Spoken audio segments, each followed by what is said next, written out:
Tanishing, bu qizning ismi Natasha. U hozirgina o'qishining dam olish kunlarida ota-onasini sog'inib uyiga qaytyapti. Temir yo'l vokzalida esa uni oldiga bir odam kelib, "Sen meni qizimga o'xshar ekansan.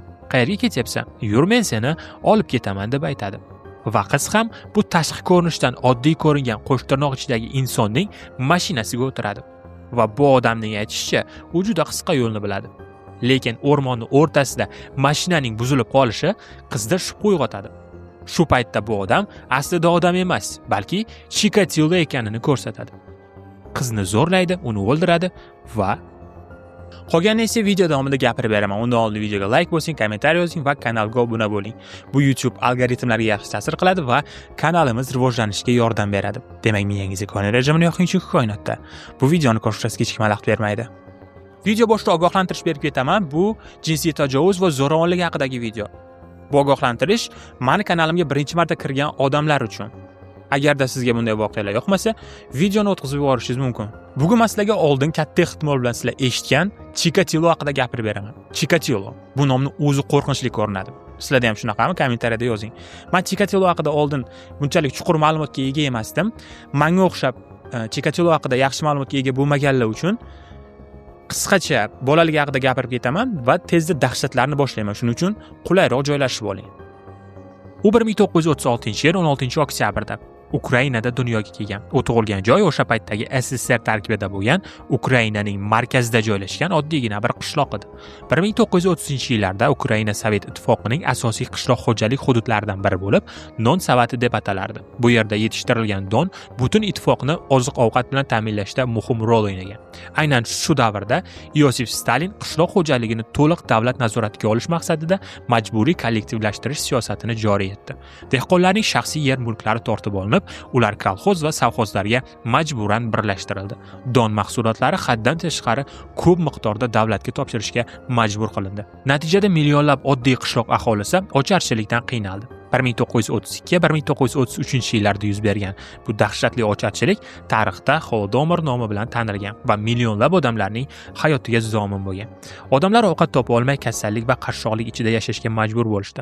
Andrey aynan mana shu insoniyat tarixidagi eng fojiali davrlardan birida ocharchilik, qo'rquv va ommaviy o'lim hukm surgan sharoitda dunyoga kelgan. Uning bolaligi nihoyatda og'ir sharoitda o'tdi. Buni menimcha aytmasam ham bo'lmasdi. Ularning oilasida deyarli hech narsa yo'q edi. Umuman hech nima desak ham bo'ladi. SSSR 2-jahon urushiga Germaniyaga qarshi turgach, vaziyat yanada og'irlashdi. Andrey gidrosifiliyadan aziyat chekkani taxmin qilinadi. Men shifokor emasman, lekin ChatGPT dan so'raganimda, gidrosifiliya bu bosh miya ichidagi suyuqlikni haddan ortiq to'planib qolishi bilan bog'liq kasallik ekan va Andreyda mana shu kasallik bo'lgan va bu kasallik unda tabiiy muammolar paydo bo'lishiga olib kelgan.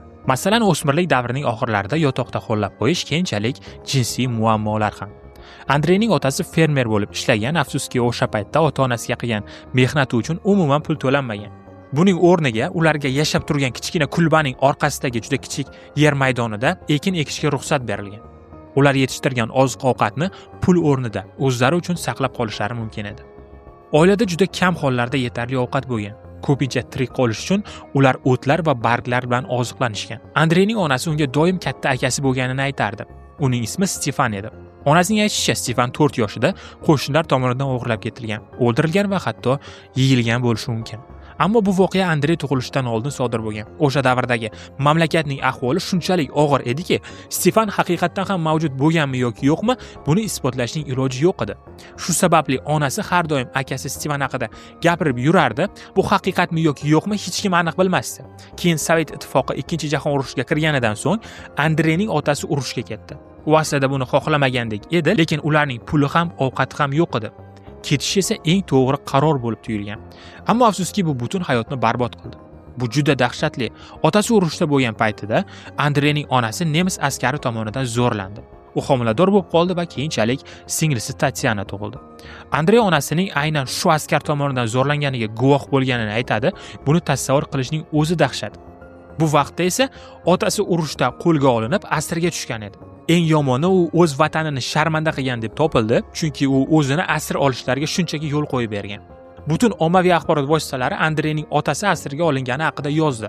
Shuning uchun hamma bu voqeadan xabardor edi va bu aynan uning otasi ekanini hamma bilardi. Natijada Andrey maktabga borganda otasining qo'rqoqligi sababli uni qattiq masxara qilishdi. Vaziyat shunchalar yomonlashdiki, Andrey maktabda gapirmay qo'ydi. U hatto bir og'iz ham gapirmasdi. 15 yoshda Andrey singlisining do'stlaridan biriga hujum qilishga urindi. Andrey uni zo'rlash niyatida bo'lgan. Bu qilig'idan keyin uni do'stlari yanada qattiqroq ustidan kuladigan bo'lishgandi. U o'zini xo'rlangandek his qildi. O'rta maktabni tugatgach Andrey "Men Moskva davlat universitetiga boraman" dedi. Ammo u imtihondan yiqildi va universitetga kira olmadi. Shundan so'ng u majburiy harbiy xizmatga jo'natildi. Keyin 1960-yilda u boshqa shaharga ko'chib o'tdi va u yerda telefon muhandisi bo'lish niyatida edi. Singlisi bilan birga yashashga majbur bo'ldi va u Andreyning ayollar bilan umuman muvaffaqiyat qozona olmayotganidan, juda yopiq, tortinchoq odam bo'lib qolganidan xavotirlana boshladi. Uning ijtimoiy hayoti yo'q edi. Shuning uchun singlisi uni o'ziga tanish bo'lgan oddiy mahalliy bir qiz bilan uchrashuvga taklif qildi. Ularni tanishtirdi, ular esa bir-birlarini yoqtirib qolishdi va 1963-yilda turmush qurishdi. Shunday qilib Andrey jinsiy tomonlama zaif va bunday narsalarga xohishi yo'qligiga qaramay, baribir 2 nafar farzandning otasi bo'ldi va tashqaridan qaraganda oila oddiy hayot kechirayotgandek edi. Lekin albatta bu oddiy hayot uzoq davom etmadi. 1971-yilda Andrey maktabda o'qituvchi bo'lishga qaror qildi. Ammo bu ham uzoqqa cho'zilmadi, chunki undan tez orada iste'foga chiqishi so'raldi. Nega desangiz, sabab shuki, bir nechta o'quvchilar Andrey tomonidan hujumga uchragani yoki noto'g'ri munosabatlar qilgani haqida aytishar edi. Lekin politsiya bu ishga aralashmagan va Andrey shunchaki boshqa bir maktabga ishga o'tib ketdi. Andrey 1979-yil 2-dekabr kuni o'zining birinchi qotilligini sodir etdi. Qurbon 9 yoshli qiz edi. Andrey uni tashlandiq bir omborga olib bordi, uni zo'rlashga urindi, lekin jinsiy tomonlama zaif bo'lgani uchun u muvaffaqiyatsizlikka uchradi. Shundan so'ng u qizni pichoqlab o'ldirdi. Keyin esa uning jasadini yaqin atrofdagi o'rmonzor hududiga olib borib tashladi. Bu joy daryo bo'yiga ham yaqin edi. Guvohlarning aytishicha, ular Andreyni o'sha qiz bilan birga ko'rishgan, ammo Andreyning rafiqasi politsiyaga o'sha paytda Andrey uyda bo'lganini aytib, juda kuchli alibi taqdim etdi. Ya'ni ishonarli dalil. Xullas, politsiya uchun rafiqasining yolg'on gapirishiga hech qanday sabab yo'qdek tuyulgan, chunki unda kuchli dalil bo'lgan. Shuning uchun ham politsiya Andreyni gumondor sifatida so'roq qilishni to'xtatdi va boshqa variantlarni qidirishga o'tdi. Ularning nazarida bu jinoyatni Andrey sodir etganiga hech qanday asos yo'q edi. Aksincha, politsiya boshqa bir odamni gumon qila boshladi. Bu 25 yoshli Aleksandr ismli erkak edi. Sababi Aleksandr ilgari zo'rlash jinoyati uchun sudlangan va politsiya shunday deb o'yladi. Xo'p, u shu hududda yashaydi, ehtimol bu ishni ham aynan o'qigandir. Aleksandr hibsga olinib so'roq qilish uchun olib ketildi. Bir necha soat davom etgan nihoyatda shafqatsiz so'roqdan so'ng u qotillikni o'z zimmasiga oldi. Ya'ni aybni bo'yniga oldi. U qotillikda ayblanib sud qilindi, aybdor deb topildi va oxir-oqibat qatl etildi. Hozirgacha ko'plab mishmishlar yuradi. Nega u o'shanda aybni tan olgan? Aytishlaricha so'roqxonasida uni shunchalar qiynashganki, hatto o'limiga rozi bo'lgan. Bunday qiyinchiliklardan qutulishning yagona yo'li aybni bo'yniga olish. Va u tan olgan. Shundan so'ng keyingi 3 yil davomida Chikatilo boshqa qotillik sodir etmadi. Balki u deyarli qo'lga tushib qolganidan qo'rqib ketgandir. Buni aniq bilmaymiz. Ammo mana shu vaqtda Andrey haqida bolalarga nisbatan noo'rin munosabatda bo'lgan degan mishmishlar ham ko'payib ketdi. Natijada unga endi dars berishga ruxsat berilmadi. Hech kim uning bolalarga dars berishni xohlamasdi. Hech kim uning o'qituvchi bo'lishni istamasdi va u oxir-oqibat ishdan bo'shatildi. Oilam, men yaqinda VIP kanalda yana bir SSR maniyagi haqida video qildim. U ham o'ta vahshiy bo'lgan va har bir qilgan jinoyatini videoga olgan. Mana shu kadrlar ham menda bor. VIP kanalga o'tib bemalol ko'rishingiz mumkin. VIP kanal narxi 19900 so'm. Kommentariyadagi havola orqali o'tib menga yozsalaring, men VIP kanalga qo'shib qo'yaman. Agarda mobodoga hozircha VIPga qo'shilmay turaman desangiz ham buni to'g'ri tushunaman va sizlar uchun mana shu Chikatilo qilgan qotilliklarni, real kadrlarni bepul Telegram kanalga tashlab qo'yganman. Kommentariyadagi havola orqali o'tib bemalol bepulga ko'rishingiz mumkin. Chikatilo ishdan bo'shatilgandan so'ng qayerga bormasin hech bir maktab okrugida ish topa olmadi. Shuning uchun Andrey konchilik kompaniyasida kotib bo'lib ishlashga majbur bo'ldi. Bu ish unga tez-tez turli kichik shaharchalar va shaharlar bo'ylab safar qilish imkonini berdi. Aynan mana shu narsa u uchun juda qulay bo'ldi, chunki endi unda o'ldirib, keyin darhol u yerdan qochib ketish imkoni paydo bo'ldi. Va bu hech kimda shubha ham uyg'otmaydi. Andrey ish safarlarida aynan shu maqsadda foydalanishni boshladi. 1981-yil 3-sentyabr kuni u 17 yoshli qizni o'ldirdi. Qiz qichqirmasligi uchun Andrey uni o'rmon ichiga olib bordi, qizning og'zini tuproq va o'tlar bilan to'ldirdi, so'ng uning jasadini axlatdek tashlab ketdi. Bu paytga kelib Andrey o'zini ancha ishonchli his qila boshlagan edi. Sababi u bu ishlarni qanday qilishni o'rganib bo'lgandi. U temir yo'l vokzallarida bolalar bilan, ham o'g'il ham qizlar bilan do'stlasha olardi. Keyin ularni o'rmonli hududlarga yoki kimsasiz joylarga olib borardi. U yerda ularni o'ldirar, keyin esa jasadlarni kesardi.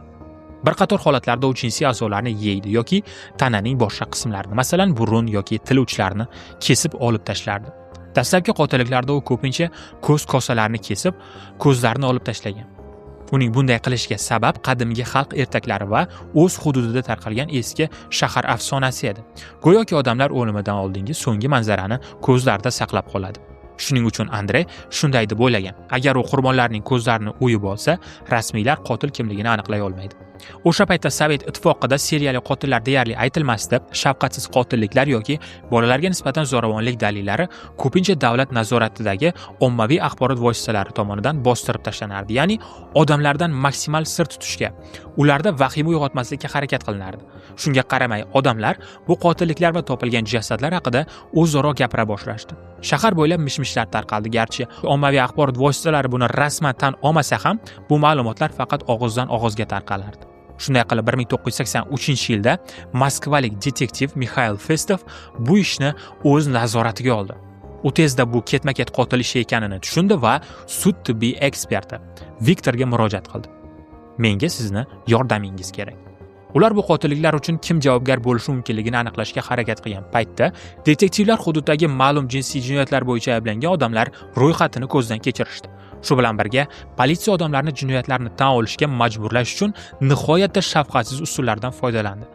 Politsiya gumondorlarni olib kelib, so'roq qilib, soxta iqrornomalar olgan. Lekin bu holat shubha uyg'otardi, chunki jinoyat joyidan olingan namunalar politsiyaga qotil AB qon guruhiga ega ekanini ko'rsatgan edi. Ammo ushlangan odamlarning hech biri bu guruhga mos kelmasdi. 1984-yilga kelib qotilliklar soni keskin ko'payib borayotgan edi. Politsiya nihoyat jiddiy choralar ko'ra boshladi va bu qotil kimligini aniqlashga astoydil kirishildi. Natijada hamma joyda politsiya xodimlari paydo bo'ldi. Bu holat Andreyni asabiylashtirdi, chunki atrof politsiya bilan to'lib ketganida kimnidir chekkaroq joyga olib borish ham ancha qiyinlashgan edi. Aynan shu sababli Andrey temir yo'l vokzalida shubhali harakat qilgani uchun hibsga olindi. Chunki u asabiylashib, o'zini sezdirib qo'ygan. Andrey vokzalda o'zini g'alati tutar, atrofga alanglab qarardi. Shu sababli politsiya uni g'alati deb topdi va olib kelib tekshirishdi. Politsiya oldinroq jinoyat joyidan topilgan sperma namunasi orqali qotilning qon guruhini aniqladi. Buni yuqorida ham aytdim, o'sha paytda DNK yaxshi rivojlanmagan, shuning uchun tergovchilar aynan shu usulga tayangan. Natija shunday chiqadi. Qotilning qon guruhi AB. Shundan keyin ular Andrey Chikatiloning qonini tekshiradi, unda esa birinchi guruh, ya'ni O guruhi aniqlanadi. Va politsiya shunday xulosa qiladi. Qon guruhi mos kelmayapti, demak, bu odam qotil bo'lishi mumkin emas. Shu sababli Chikatilo qotilliklar bo'yicha jiddiy gumon qilinmaydi. Garchi u boshqa sabab bilan 3 oyga qamoqqa olingan bo'lsa ham, keyin yana qo'yib yuboriladi. Ammo eng katta muammo shundaki, politsiya o'sha paytda bitta muhim tibbiy faktni bilmasdi. Andrey Chikatilo sekretsiya qilmaydigan odamlar guruhiga mansub edi. Ya'ni uning qon guruhi belgisi sperma yoki so'lakda to'g'ri aks etmas edi. Oddiy odamda qon guruhi qonda qanday bo'lsa, sperma va so'lakda ham xuddi shunday chiqadi. Ammo Chikatiloda bunday emas. Natijada g'alati holat yuzaga keladi. Sperma namunasi AB guruhiga o'xshab ko'rinadi, so'lak bo'lsa A guruhini ko'rsatgan bo'lardi. Lekin faqat qon tahlili uning asl guruhi qaysi ekanini aniqlashi mumkin edi. Politsiyada esa faqat sperma namunasi bor edi, so'lak olinmagan edi, shuning uchun biologik tekshiruvlar Chikatiloni jinoyatlar bilan bog'lay olmadi. Va aynan mana shu xato tufayli u yana 6 yil davomida jazodan qutulib yurdi. 6 yil. Bu vaqt ichida u yana o'ldirishda davom etdi. 3 oylik qamoqdan so'ng Chikatilo yana qamoqdan chiqdi. Shundan so'ng politsiya bu ishda yangi izlar topishda qiynala boshladi. Bir muddat qotilliklar butunlay to'xtab qolgandek tuyuldi. Politsiya qotil yoki o'lgan yoki qamoqqa tushgan deb o'yladi. Ammo Andrey 1988-yilda yana qotilliklarni davom ettirdi. Bu paytga kelib Andrey juda ehtiyotsiz bo'lib qolgan edi va ehtiyotsiz deganda men chinakam beparvolikni nazarda tutyapman. Ishonasizmi, juda ko'p odamni tez-tez va qo'lga tushish ehtimoli yuqori bo'lgan jamoat joylarida o'ldira boshlagan edi. Xuddi qo'lga tushishni xohlayotgandek tuyulardi. Albatta, bu faqat meni kuzatuvim. Men uni o'sha paytdagi ichki hissini bilmayman, balki u shunchaki nazoratni yo'qotgandir, xuddi Amerikan Psycho filmiga o'xshab. Xullas, Andrey yana bir bor temir yo'l vokzalida shubhali harakat qilgani uchun ushlangan edi. Gap shundaki, u tom ma'noda hozirgina oxirgi qurbonini o'ldirib kelgan. U juda g'alati ko'rinardi, shuning uchun politsiya uni olib kelib so'roq qildi. Bu safar ular uning shaxsiy tarixini yaxshilab tekshirishdi va ilgari maktabdagi bolalar bilan noo'rin munosabatlar qilganini bilishdi. Bu politsiya uchun jiddiy qizil bayroq edi. Bu ba'zi bir qizlar aytgan red flag emas, men bu so'zni umuman boshqa ma'noda ishlatdim. Shu paytdan boshlab ular Andreyni qo'yib yuborishdi va kuzata boshlashdi. Telefon qo'ng'iroqlarini tinglashdi, ortidan yashirin kuzatuv o'rnatishdi. 1990-yil 20-noyabrda Andrey yana temir yo'l vokzalida shubhali harakat qilayotgan paytda qo'lga olindi. Andrey hibsga olinganida u qotilliklarga aloqadorligini qat'iyan inkor etdi. Shunda psixiatr chaqirildi, u Andrey bilan gaplashib, ketma-ket qotilning fikrlash tarzini o'rganish uchun kitob yozayotganini aytdi. Lekin bu yolg'on edi. Andrey buni eshitib, "Xudoyim, sen men haqimda kitob yozmoqchimisan?" dedi. "Xo'sh, nima xohlasang, hammasini aytib beraman" dedi u. Andrey bu odam haqiqatan ham uning hikoyasi asosida kitob yozmoqchi deb o'ylab xursand bo'ldi va psixiatrga har bir qotillikni, har bir tafsilotigacha gapirib bera boshladi. Andrey o'z da'vosiga ko'ra 56 kishini o'ldirgan edi. Avvaliga siz shunday o'ylaysiz, xo'p, bu shunchaki uning da'vosi. Balki u bunchalik ko'p odamni o'ldirmagandir. Axir hamma seriyali qotillar ham shunaqa tentaknamo bo'lishadi. Oshirib ko'rsatishadi-ku deb. Ha, tergovchilar 53 ta qotillikni rasman tasdiqlashdi. 56, 53. Bu menimcha uncha katta farq emas. Sizni miyangizda hozir shunaqa narsa aylanishi mumkin, lekin 3 ta odam taqdirini hisobga olsak, menimcha katta raqamdek ko'rinadi. Ha, bu albatta tasdiqlangan raqam. Chikatiloning o'zi yo'q. Men 56 kishini o'ldirganman deb gapida turib olgan. Politsiya uni ushlamasdan oldin aslida faqat 36 ta qurbon haqida bilgan edi va hatto ularning hammasi bitta odam tomonidan o'ldirilganmi yoki yo'qmi bunga ishonchlari komil emasdi. Ammo Andrey ularning barchasi unga tegishli ekanini va yana qo'shimcha 20 ta qotillik ham borligini tasdiqladi. Keyin u politsiyani qurbonlar tashab ketilgan joylarga olib bordi va hammasini ko'rsatdi. Shundan so'ng Andrey 1992-yil 14-aprelda sudga tortildi. Bunday jinoyatchilarni asrab qolishi mumkin bo'lgan yagona narsa nima? Buni siz bilasiz, albatta uni ruhiy kasal deb topish. Lekin u sog'lom deb topildi. Sud jarayoni davomida uni qurbonlarning oilalaridan ajratib turish uchun temir qafas ichiga solib qo'yishdi. Sud paytida shunaqa harakatlar qildiki, agar u qotillik qilmagan taqdirda ham bunaqa harakatlardan keyin asablari tezroq odam bo'lsa, o'sha paytni o'zida bir narsa qilib qo'yardi to'g'risi. Tasavvur qiling, sud zalida ko'plab odamlar o'tiribdi, hatto o'lgan odamlarning yaqinlari ham. O'zi ko'zga yomon ko'rinyapti. Yana o'lgan ustiga tepgan qilganday Andrey qafas orqasida qo'shiq aytib o'tirgan. U mutlaqo bema'ni gaplar gapirib, o'ziga o'zi xuddi zerikkandek qiliqlar qilgan. Nima demoqchi ekanimni menimcha tasavvur qilib ko'rdingiz. Xabarlarga ko'ra, hatto u sud zalida shimini tushirib har xil qiliqlar qilgan. Mana shu gaplarni o'zidan asabim buzildi. Xullas mayli. Shunday qilib 1992-yil 15-oktyabr kuni Andrey 52 ta qotillikda aybdor deb topildi, unga 52 ta o'lim jazosi hukmi chiqarildi.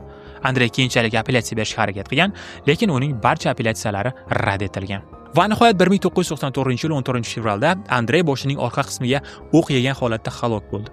Ha, bitta o'q uchun juda ham yengil jazo bo'lishi mumkin, lekin 53 tadan 56 tagacha odamni o'ldirib, ularni maydalagan odamga qanday jazo berish kerakligini to'g'risi men bilmayman. Agar siz bilsangiz, kommentariyada yozib qoldiring. Sizlarni yaxshi ko'raman. O'zingizni ehtiyot qilinglar. Hozircha xayr.